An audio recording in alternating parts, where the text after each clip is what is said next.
இப்போ ஒரு பலசாலி ஆம்பளை கிட்ட போய் மோத மாட்டாங்க, ஏன்னா அவங்களுக்கு தெரியும் அவங்க தோற்றுருவாங்கன்னு. அப்போ தன்னை விட உடல் அளவுலையும் மனதளவுலையும் வீக்காக இருக்கிறவங்க யாருன்னு பார்ப்பாங்க. இப்போ சின்ன பொண்ணுக்கு வந்து உடல் அளவில் பெரிய ஸ்ட்ரென்த் நீங்கள் பார்க்க முடியாது. அது ப்ரெக்னென்ட் லேடிக்கு உடல் அளவில் வீக்காக இருப்பாங்க. ஸோ அவங்கள டார்கெட் பண்ணால் இவங்க ஜெயிப்பாங்க ஃபார் ஷுர். ஸோ அப்போ அவங்களுக்கு அந்த பவர் கண்ட்ரோல் கிடைக்கும். ஸோ இது மோஸ்ட்லி வந்து இது ஒரு சைக்கலாஜிக்கல் கேம் மாதிரி தான். அவங்களுக்கு தேவை நீங்கள் வந்து பணத்தாலேயோ படிப்பாலேயோ பதவியினாலேயோ பிரிக்க முடியாது. அதுக்கு கீழே ஒன்று இருக்கும்ல, ரெண்டாவதுக்கு கீழே ஒன்று இருக்குல்ல, ஒன்றுக்கு கீழே 0 இருக்குல்ல, அந்த மாதிரி தான். ஸோ அந்த இடத்துல யார் பவர்ஃபுல்லோ அவங்களுடைய இந்த செக்ஷுவல் அப்யூஸ்ன்னு பார்த்தீங்கன்னா கண் அடிக்கிறது, கேலி பேசுகிறது, பாடி ஷேமிங் பண்ணுறது, லைட்டாக தொடுறது, தட்டுறது, விசில் அடிக்கிறது, அவங்களுக்கு அன்ஈஸியாக இருக்கிற மாதிரி கமெண்ட்ஸ் பாஸ் பண்ணுறது, யாரையோ பற்றி இங்கே கமெண்ட் பாஸ் பண்ணுறது, இல்லை ஒரு அசிங்கமான படத்தையோ இல்லை டபுள் மீனிங் ஜோக்ஸோ சொல்கிறது, இது எல்லாமே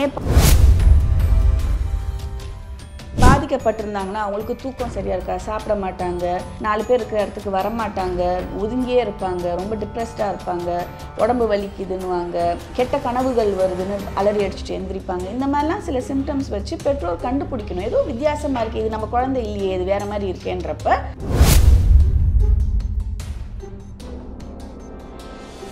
இன்றைக்கி இருக்கிற இந்த செல்ஃபோனில் காட்டக்கூடிய எக்ஸ்போஷர் இருக்கு இல்லையா, செக்ஸ் மெட்டீரியல்ஸ் இருக்கு இல்லையா, அது தேவையில்லாத மெட்டீரியல்ஸ்னால் அவங்க தேடாமலே அவங்க கண்ணு முன்னாடி வர மாதிரி இருக்குது. அப்போ தேவையில்லாத கிளர்ச்சிகள், தேவையில்லாத க்யூரியாசிட்டி, சின்ன பொண்ணுக்கிட்ட எப்படி நடக்கணுன்ற அந்த மாரல் இது கம்ப்ளீட்டாக ஷட் டவுன் ஆகிட்டு அவங்களுடைய தனிப்பட்ட செல்ஃபிஷ்னஸ், சுயநலம் மட்டும். அப்யூஸ்ன்னு சொல்கிறது வந்து முழுக்க இன்னசென்ட்டாக மாட்டிக்கிட்டு வேறு வழி இல்லாமல் யார் ஒருத்தவங்க நிர்மூலமாக்கப்படுறாங்களோ அவங்கள தான் நம்ம அப்யூஸ்ன்னு சொல்லணும். சம்மதிச்சு போகிறவங்க, இல்லாட்டி பாய் ஃப்ரெண்ட் கேட்டார்னு போகிறவங்க,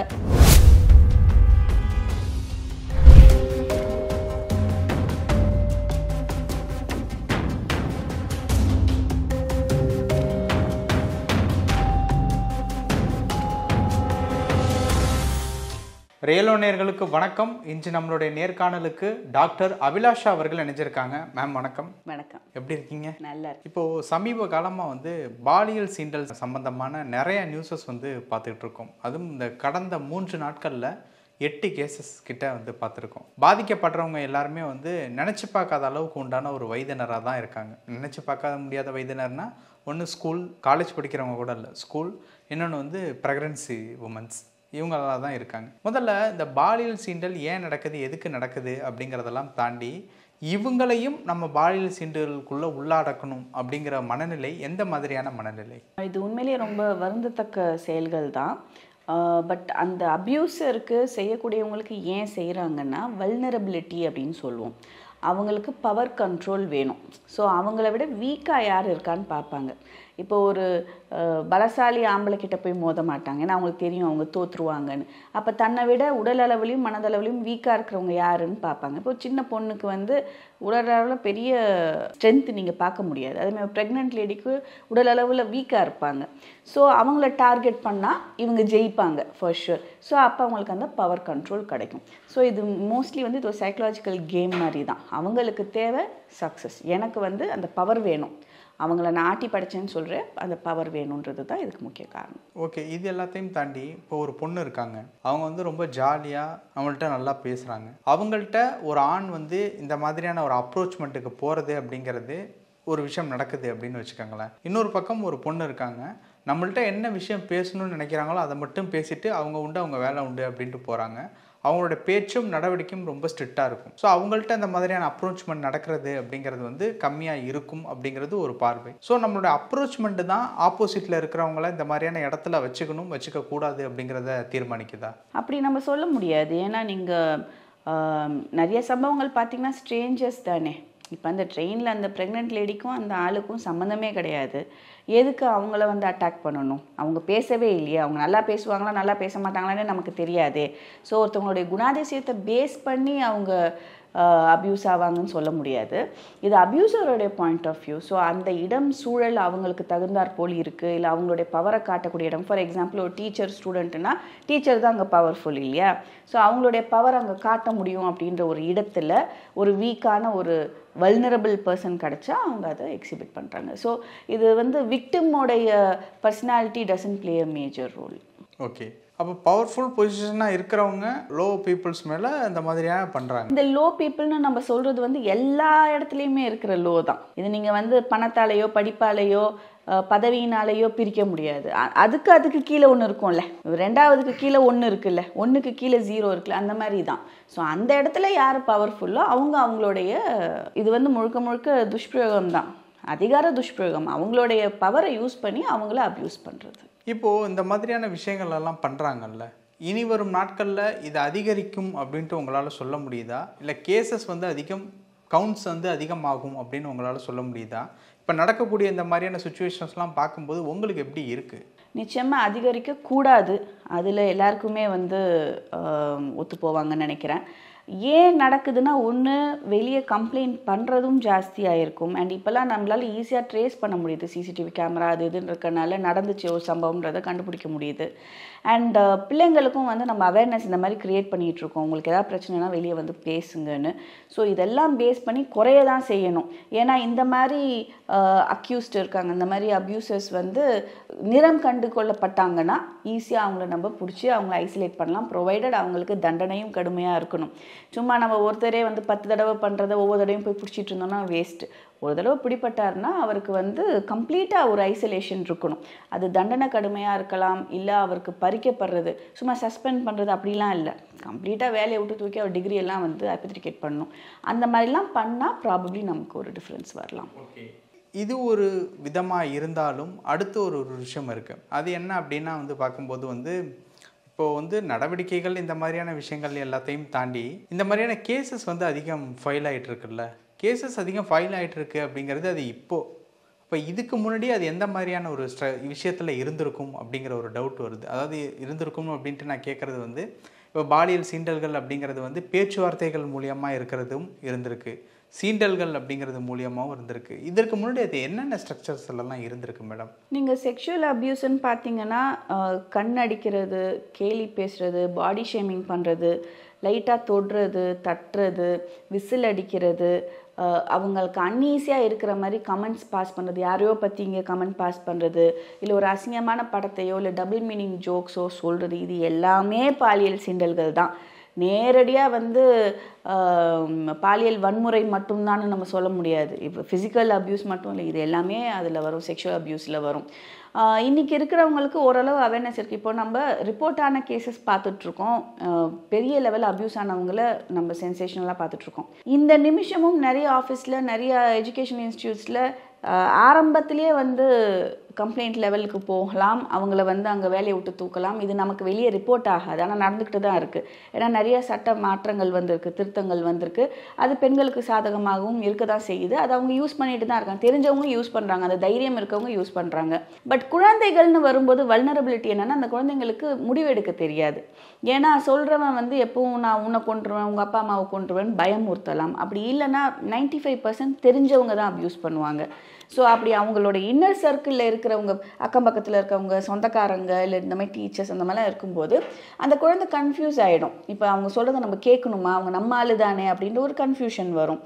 அண்ட் மார்க்கை குறைச்சிடுவேன், இல்லாட்டி உன்னை ஃபெயில் ஆக்கிடுவேன்னு சொல்கிறப்பவும் பயந்துருவாங்க. இல்லை அந்த குழந்தை பண்ண ஏதோ தப்பை உங்கள் வீட்டில் போட்டு கொடுத்துருவேன்னு சொன்னாலும் பயந்துருவாங்க. ஸோ அவங்கள ட்ராக் பண்ணி பண்ணக்கூடிய ஒரு விஷயம்தான்.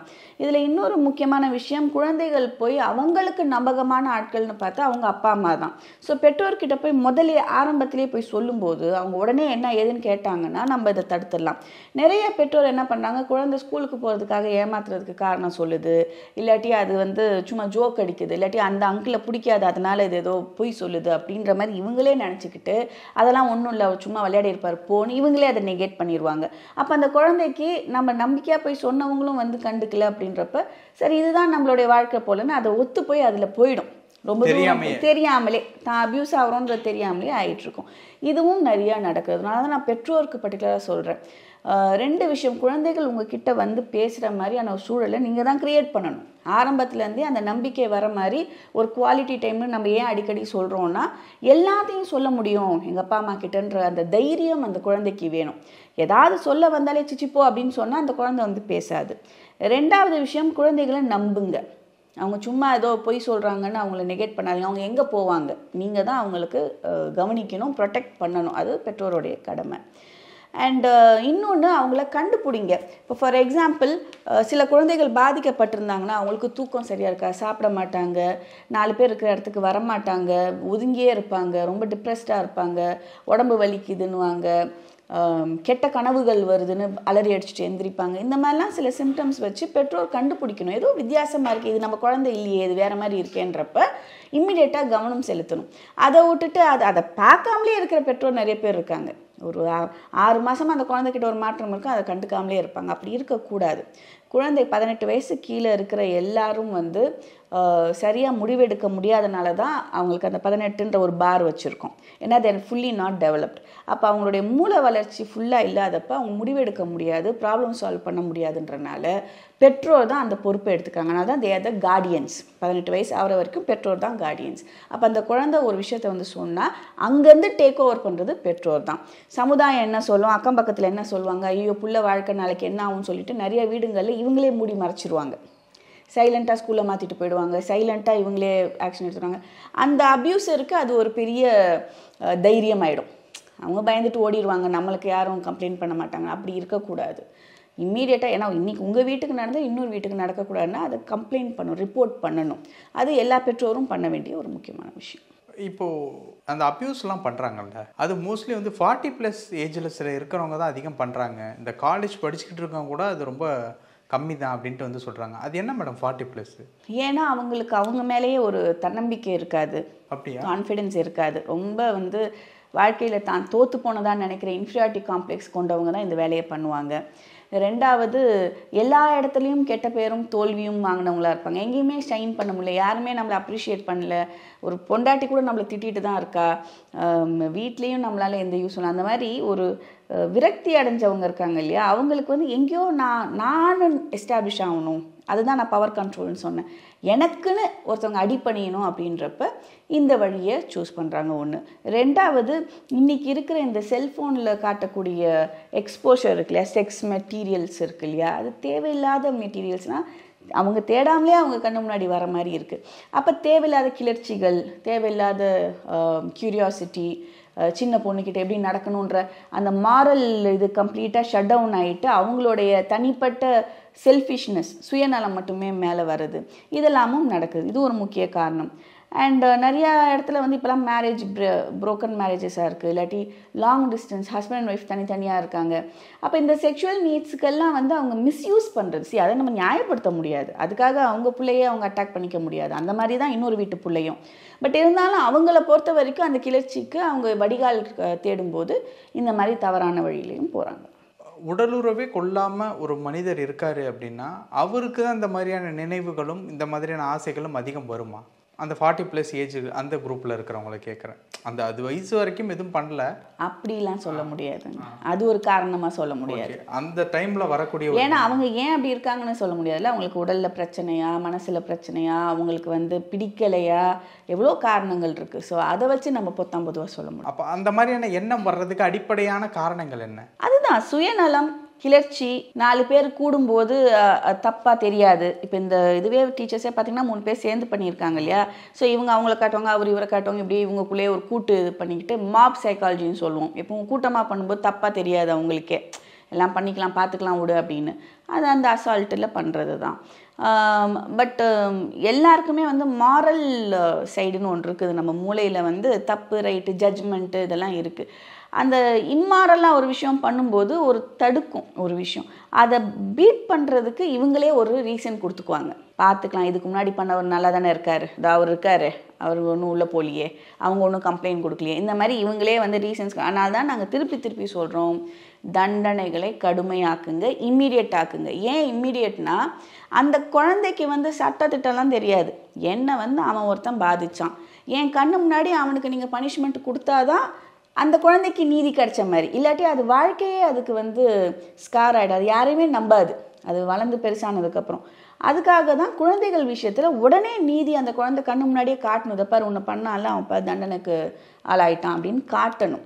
ஸோ அந்த மாதிரி பண்ணும்போது இந்த மாதிரி குற்ற செயல்கள் செய்கிறவங்க ஒரு நிமிஷம் யோசிப்பாங்க, ஐயோ மாட்டிக்கிட்டா என்ன ஆகும், அதை விட்டுட்டு எப்படியும் பெயிலில் வெளியே வரலாம் பார்த்துக்கலாம் அப்படின்லாம் இருந்துச்சுன்னா கண்டினியூ ஆகிட்டு தான் இருக்கும். எந்த வயதினர் அதிகம் பாதிக்கப்படுறாங்க அப்படின்ட்டு இப்போதைக்கு அதிகமாக இருக்க மாட்டோம்? ஸ்கூலா, காலேஜா, வேலைக்கு போகிறவங்களா எப்படி மேடம்? மோஸ்ட்லி ஸ்கூல் தான். ஏன்னா ஸ்கூல் பசங்க தான் அவங்களுக்கு தப்புன்னும் தெரியாது, சொல்லவும் தெரியாது. இன்றைக்கும் அப்படி இருக்காங்களா? நிச்சயமாக இருக்காங்க. நம்ம உடனே வந்து குட் டச் பேட் டச் அதை பற்றியே தான் திருப்பி திருப்பி பேசிகிட்டு இருக்கோம். பட் என்னை பொறுத்த வரைக்கும் அதை விட நிறைய விஷயங்கள் இருக்குது. குழந்தைகளுக்கு வந்து பாதுகாப்பு சொல்லித்தருது. இப்போது நாங்களே வந்து நிறையா ஸ்கூல்ஸில் வந்து ஒர்க் ஷாப்ஸ் கண்டக்ட் பண்ணுறோம். ஒரு தடவை சொல்லி கொடுத்தாலும் அது பக்காவாக அந்த குழந்தைங்களுக்கு பதியணும். சும்மா டெய்லி சொல்லிகிட்டே இருந்தோன்னா அவங்களுக்கே தப்பாக தோண ஆரம்பிச்சிடும். அதனால் உன் உடம்பு மேலே உனக்கு என்ன உரிமை இருக்குது, அடுத்தவங்களுக்கு என்ன உரிமை இருக்குது, என்ன பண்ணணும் பண்ணக்கூடாது, பிரச்சனை வந்தால் எப்படி குரல் கொடுக்கணும், எப்படி அப்பா அம்மா கிட்ட சொல்லணும். அதே மாதிரி அப்பா அம்மாக்களுக்கும் ஒரு அவேர்னஸ் இருக்கணும். நிறைய அப்பா அம்மா என்ன பண்ணுவாங்க, இதுக்கு பயந்துட்டு பிள்ளைங்களை பூட்டி வச்சுக்குவாங்க, நீ ஸ்கூலுக்குலாம் போக வேணான்னுவாங்க. இந்த மாதிரி அந்த எக்ஸ்ட்ரீமுக்கு போயிடுவாங்க.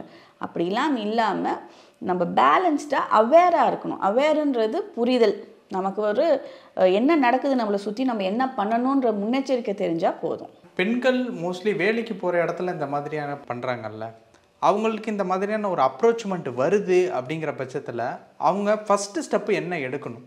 அதாவது வந்து அங்கே இந்த மாதிரி ரூல்ஸ் அண்ட் ரெகுலேஷன், பாலியல் சீண்டலுக்கு இந்த மாதிரி விஷயங்கள் இருந்தாலும் ஃபஸ்ட்டு ஸ்டெப்பு என்ன எடுத்து அதை உடச்சிட்டு வெளியில் வரும்? தனிப்பட்ட முறையில் அந்த பெண் தைரியமாக இதை ஹேண்டில் பண்ணும். உடஞ்சி போயிட்டு வேலையை விட்டுட்டு போகிறது, இல்லாட்டி தப்பான முடிவுகள் எடுக்கிறது அப்படிலாம் இல்லாமல் எதிர்த்து கேள்வி கேட்கணும். இப்போ நீங்கள் சொல்கிற மாதிரி பவர் பொசிஷனில் இருக்கிறவங்க தான் இந்த மாதிரி பண்ணுறாங்க. அதை பவரை வச்சே நம்மளை நசுக்கிறதுக்கு வாய்ப்பு இருக்கு இல்லையா? ஆனால் இந்த வேலையை விட்டு போகிறதுக்கு அது சண்டை போடலாம் இல்லையா? அங்கேயே இருந்து சண்டை போடலாமே. ஏன்னா கம்பெனியும் இப்போலாம் வந்து ஸ்ட்ராங் லாஸ் இருக்குது. நிறையா வந்து வெளியவே நாங்கள் வந்து டீம் இருக்கோம். ஸோ நாங்கள் வந்து அங்கே கம்பெனி சார்பாக பேசுவோம். இப்போ கம்பெனியில் இருக்க HR கிட்ட சொன்னால் தான் மூடி மறைக்க பார்ப்பாங்க, கம்பெனிக்கு கெட்ட பேருன்னு பார்ப்பாங்க. இப்போ எங்களுடைய டீம்ஸ் இருக்காங்கன்னு வைங்களேன், நாங்கள் அவுட் சோர்ஸ் பண்ணுறோம், எங்களுக்கும் கம்பெனிக்கும் சம்மந்தமே இல்லை, எங்களை கூப்பிட்டு விடுவாங்க. அப்போ நாங்கள் அங்கே என்ன நடக்குது, சரி இது வந்து பாஷ்ன்னு சொல்லுவோம், prevention of sexual harassment in office atmosphere or corporates. அப்போ நாங்கள் அங்கே போகிறப்ப எங்களுக்கு வந்து அந்த மேனேஜரும் ஒன்று தான், அந்த ரிசப்ஷனிஸ்ட்டும் ஒன்று தான் எங்களை பொறுத்த வரைக்கும். ஸோ என்னன்னு தீர ஆராய்ச்சி பண்ணி நாங்கள் ஒரு ரிப்போர்ட் சப்மிட் பண்ணுவோம். அந்த ரிப்போர்ட்டை அந்த கம்பெனி பரிசீலனை பண்ணணும். ஸோ உண்மையாக இருக்கும் பட்சத்தில் அவரை வந்து வேலையை விட்டு தூக்குறதோ டிபார் பண்ணுறதோ வாட் எவர் அதை பண்ணணும். இந்த பொண்ணுக்கு நியாயம் கிடைக்கணும். இதை பார்க்குற மற்றவங்க ஒழுங்காக இருப்பாங்க அந்த ஆஃபீஸில். ஸோ 8 பேருக்கு மேலே இருக்கிற எந்த ஒரு ஒர்க் பிளேஸ்லையுமே இது இருந்தாகணும். இந்த மாதிரி ஒரு commission, external commission, internal commission இருந்தாகணும். அதே மாதிரி சட்டமும் நிறையா வந்து பெண்களுக்கு பர்க்ஸ் கொடுக்குது. நிறையா இப்போ கூட முதலமைச்சர் அவர்கள் வந்து மரண தண்டனையே கொடுக்கணும் இந்த மாதிரி குற்றங்களுக்குன்னு சொல்லியிருக்காரு. அண்டு கிருஷ்ணகிரி பார் கவுன்சிலில் வந்து ஒரு முடிவு எடுத்திருக்காங்க, இந்த 3 பேருக்காக யாரும் வந்து ஆஜராகக்கூடாது, கிரிமினல் லாயர். ஸோ இதெல்லாம் கேட்கும்போது நமக்கு ஒரு சப்போர்ட்டிவாக இருக்குது. பரவாயில்ல, அந்தளவு மனிதாபிமானத்தை நினைக்கிறாங்களேன்றது நமக்கு ஒரு சந்தோஷம் இல்லையா? ஸோ இதெல்லாம் வச்சு நம்ம எப்படி டீல் பண்ணணும்னு பார்க்கணுமே ஒழிய கம்ப்ளீட்டாக ஷட் டவுன், நான் வேலைக்கே போகல, நான் படிக்கவே போகலன்னு சொல்கிறத விட போய் போராடி நம்ம 4 பேருக்கு சொன்னோன்னா. இன்னொரு விஷயம், இந்த போராடுற பெண்ணை சொசைட்டி வித்தியாசமாக பார்க்கக்கூடாது. நீங்கள் அவங்கள ஹீரோவாகவும் வர்ஷிப் பண்ண வேணாம், அவங்கள ப்ளேம் பண்ணவும் வேணாம். இது வந்து நடந்தால் சொல்கிறது அப்படின்றது இப்போ எல்லா ஆஃபீஸ்லேயும் லேட்டாக வந்தால் ஒரு இது உண்டு இல்லை, கூப்பிட்டு திட்டுவாங்க இல்லை? அதே மாதிரி இது தப்பு நடந்தால் அவங்க ஆக்ஷன் எடுக்கலாம், அவ்வளோதான். யார் இந்த பொண்ணு, ஏன் அப்படி பண்ணா, இவளை என்ன பண்ணா, அதெல்லாம் தேவையில்லை. தப்பு நடந்துச்சு, அதுக்கு ஆக்ஷன் எடுக்கிறாங்க. இந்த அளவில் எல்லாரும் பார்க்க ஆரம்பித்தாங்கன்னா இது கொஞ்சம் சகஜமாகும். அப்போ இந்த குற்றவாளிங்க இந்த போர்வையில் மறையாமல் நம்ம வெளியே கொண்டு வர முடியும். ஓகே, அப்யூஸ் பண்ணுறது ஒரு விதம் அப்படின்னா தன்னுடைய ஆசைக்கு இணங்க வைக்கிறதே இன்னொரு விதம் அப்படின்ட்டு வந்து சொல்லுவாங்க. இப்போ அப்படி இணங்கிட்டாங்க அப்படின்னா 2 பேரும் விருப்பப்பட்டு தான் அந்த மாதிரியான ஒரு விஷயத்தில் வந்து ஈடுபட்டோம் அப்படின்ட்டு வந்து சொல்கிறாங்க. இந்த ஒரு விஷயத்தை எப்படி எடுத்துக்கிறது? இது வயசு பொறுத்து இருக்குது. ஸோ நம்ம மேஜர் ஆகிட்டாலே நம்ம வேற கணக்கில் பார்ப்போம். நான் சொன்ன அந்த ஒரு விஷயம் வந்து குழந்தைகளா இல்லை சினிமா இண்டஸ்ட்ரியை பொறுத்த வரைக்கும் அது வந்து ரொம்ப அதிகமாக நடக்கும். படத்தில் வாய்ப்பை தர்றோம் அப்படின்னு சொல்லிட்டு அட்ஜஸ்ட்மெண்ட் அப்படிங்கிற ஒரு விஷயம் வந்து இருக்குது. அப்படிங்கிறப்போ அது வந்து 2 பேருமே விருப்பப்பட்டு தானே போகிறாங்க. அது எப்படி தப்பாக இருக்கும் அப்படிங்கிற ஒரு வார்த்தை. விருப்பப்பட்டு போகிறவங்க கம்ப்ளைண்ட் பண்ண போகிறது இல்லை. நம்ம கம்ப்ளைண்ட் பண்ணுறவங்க அதுவும் தவறு தானே, கேட்குறதே தவறு. அப்படிங்கிறப்போ அது தவறு தான். பட் அதை வந்து ஒரு சிஸ்டம் பண்ணி விட்டுட்டா இப்போ அந்த பொண்ணுக்காக தான் நம்ம சண்டை போடுறோம். அந்த பொண்ணே எனக்கு பிரச்சனை இல்லைன்னு சொன்னால் நம்ம யாருக்காக சண்டை போட முடியும்? ஸோ அது வேறு சப்ஜெக்ட்.